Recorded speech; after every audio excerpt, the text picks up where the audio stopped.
But I must now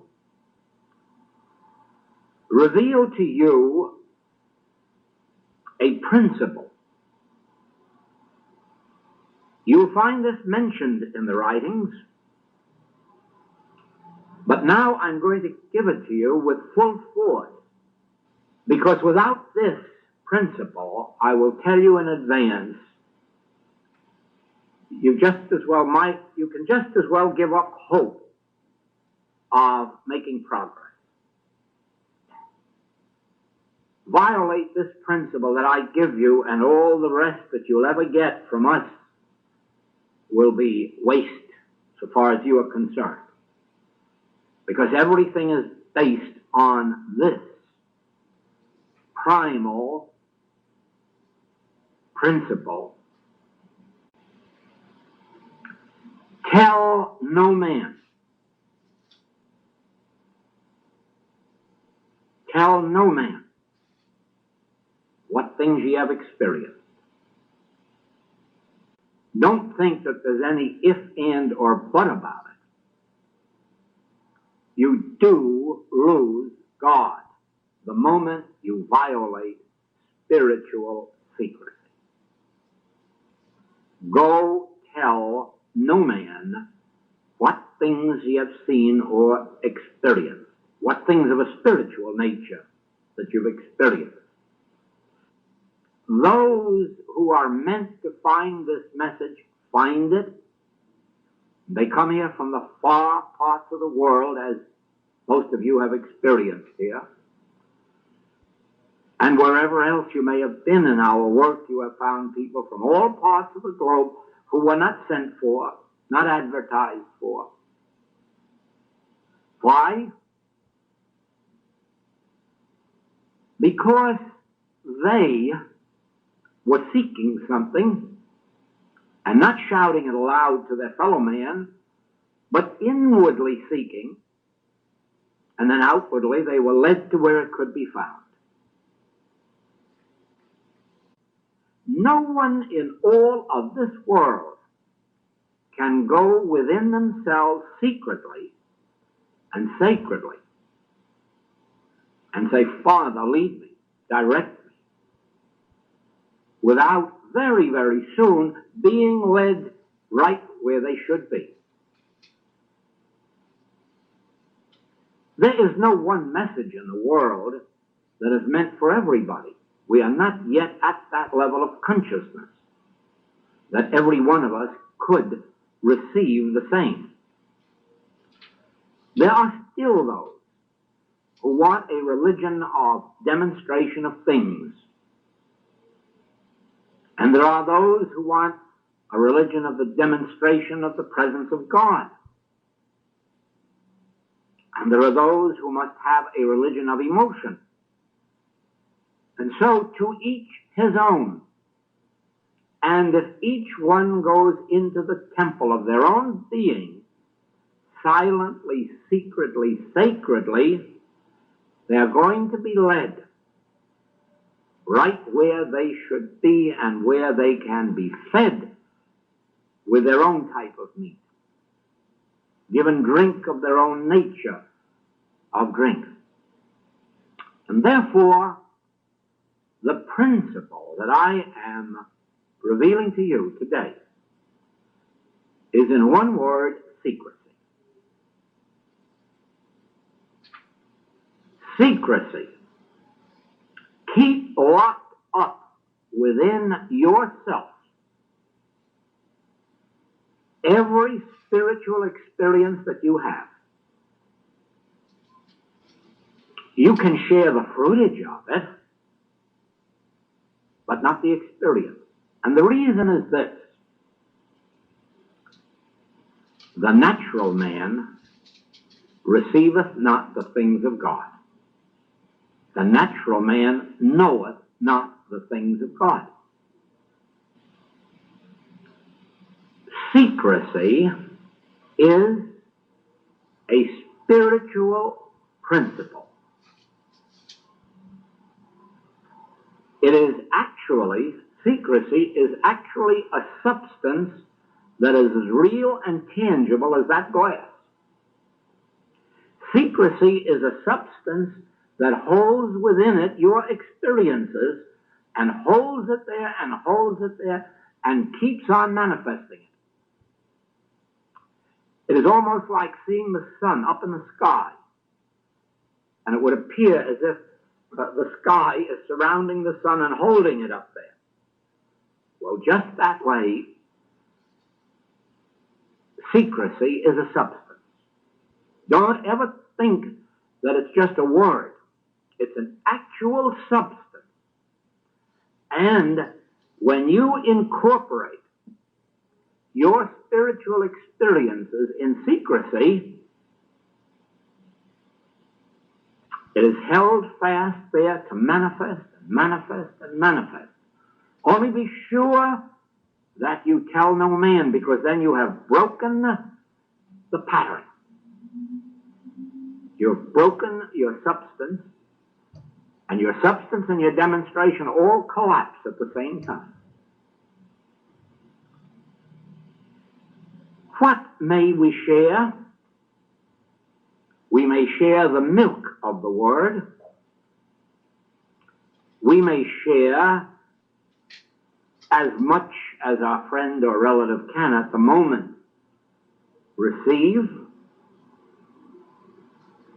You know, even when we publish a book like Thunder of Silence, do you know that secrecy is such a power that I know that not one person in 100 who has read it has discovered the secret? Not one in 100. Not one reader in 100 knows that there are secrets in that book that have never been revealed. The reason is they can't find them because they haven't yet come into the range of their experience. And so it is that you can read a book that has the most profound secret in the world and never recognize it, unless it has already entered your consciousness to such an extent that you can identify it. But it is quite different when you go to speak or reveal such a secret. That's different. The moment you voice it, you hit up against somebody's ignorance. And if you think ignorance isn't a brick wall, you try to hit up against it sometime and watch it bounce it right back at you. From now on, there will be more and more spiritual experiences taking place in the lives of our students, because we are at that stage where it has been given to me that our students are to be taken into that realm of experience. But I hesitate to see it start until every student knows that they should keep secret and sacred every spiritual experience that they have, and even those things that may be called demonstrations, harmony, healing, supply, that may come as the fruitage. Please don't give testimonies about them. Don't tell them to your friends or your relatives any more than you can help. Try to act as if they were just the natural thing, not some kind of a miracle that took place because somebody gave a treatment or knew a truth or said a prayer. The one thing we do not need is to advertise our healings or demonstrations. Keep them secret, and God will shout them from the housetops in the consciousness of those who are ready for them. And the others, it would be no good for them to know it. No good at all.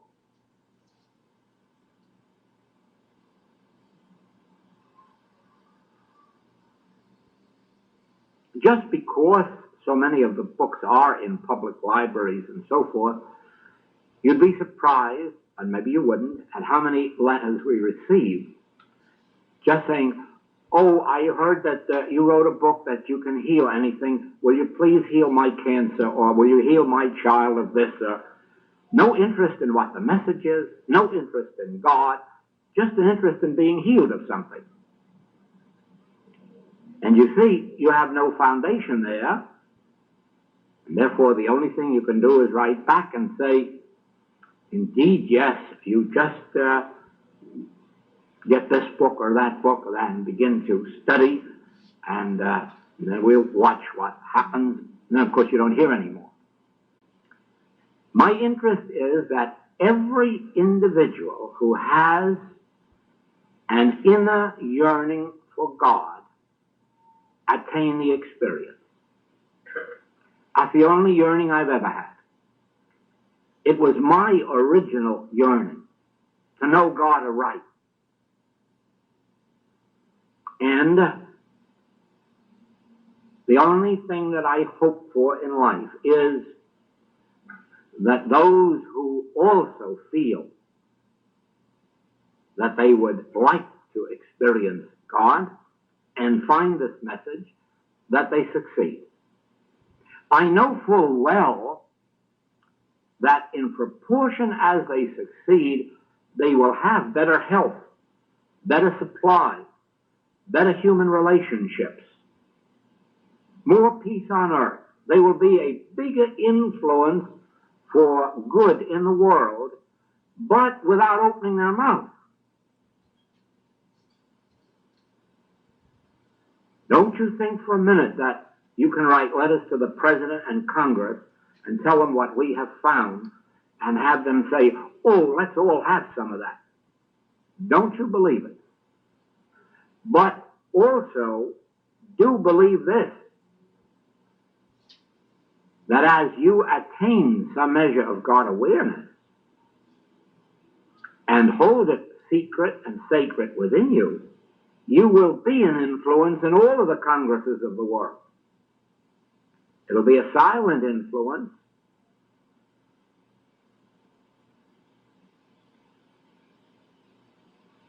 You won't find yourself famous. They won't build monuments to you. But in your own silent way, you will be contributing to the health and harmony of your family, of your friends, of your relatives, of your community, and ultimately of the entire world. But you will only do it by maintaining a secrecy based on the knowledge that what you experience is sacred. Hold it within yourself. Then, as others come seeking, do to them as you were done by. Give them a pamphlet. Give them a book, or recommend a book, or send them to a library, and let them come up also, easily, gently, gradually, through the letter, through their own efforts. Because the greatest mistake of the metaphysical and the spiritual world is believing that you can help them into heaven. And I tell you, from 32 years' experience, you will never help anyone into heaven. Never anyone. I never have in my life. What I have discovered is that those who had the capacity attained it. And their association with me and this message helped. But it wasn't I that did it, and it wasn't the infinite way that did it. It was their capacity. And those that didn't have the capacity didn't attain it even when I spent days and weeks and months pouring this into them, as I have with some in the days when I believed that I could help you into heaven. Believe me, I've tried to help quite a few. Haven't yet succeeded with one. All I've succeeded in is this. If you were building a bonfire of spiritual hopes and attainments, I probably could strike the match and light it. If you were developing a spiritual capacity within you, then I, because I have been lifted up, I can lift you up away. But remember, it isn't I doing it, it's your capacity. Without that, I can do nothing. Without your receptivity, I can do nothing. Do you not see that you are here not because you were sent for, but because something within your own nature brought you? And therefore, you will attain in proportion to your capacity to receive. I am, always have been, and will continue to pour out. All the Father giveth me, I'll pour out to you. But remember that I have no illusion. I can do no more for you than your capacity to receive. And part of your capacity will be demonstrated by your understanding of the word secrecy. If you can understand secrecy to be an actual substance into which this truth is being poured, then you agree to keep it there.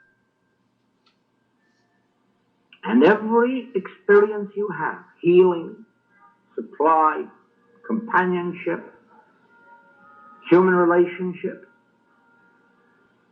every time you witness someone being healed through your consciousness, keep it locked up. There is only one exception to that rule. You can share with your teacher, because when you share with your teacher, you are pouring into your teacher secrecy. And what you pour to your teacher is being received, welcomed. And therefore, the deeper and further you go, the greater will be the revelations your teacher will give unto you. Because then you will have the capacity of secrecy to receive it and embody it and hold it in there as if it were a seed being planted in the ground. And now this truth that has been revealed to you, that you bury in your consciousness, in the secrecy of your consciousness, don't look out tomorrow to see if a great big tree has grown with fruit. The truth that is given to you is a seed. It can't ever be anything more than that, regardless of how profound it may be. When it's given to you, it is a seed. You have to take it into your consciousness. You have to nurture it. And then you will witness how it will develop and expand and come forth as fruitage. Then you will find some friends, some neighbors, some relatives who will say, "What is this truth you have?" And then you better turn on your heel and walk away, because they don't mean it. What they mean is, tell me about this fruit you've got and how you got it. Their eyes are on the fruit, not on the principle. And so today, I'm giving you what must forever be, not for today, but forever, be remembered by you as the first and most important principle of the mystical life: secrecy. Keep locked up within you what you know and what you experience, and then share the letter of truth, the principles of truth, but not your experiences. Don't hesitate to share with your teacher, with your practitioner, if you really have a knowing practitioner, one who is showing forth their spiritual life. Don't hesitate, because in that sharing they can increase it for you. In fact, that's how it comes to you. By their being lifted up, you are lifted up into this experience. You wouldn't have been without the teacher or the practitioner.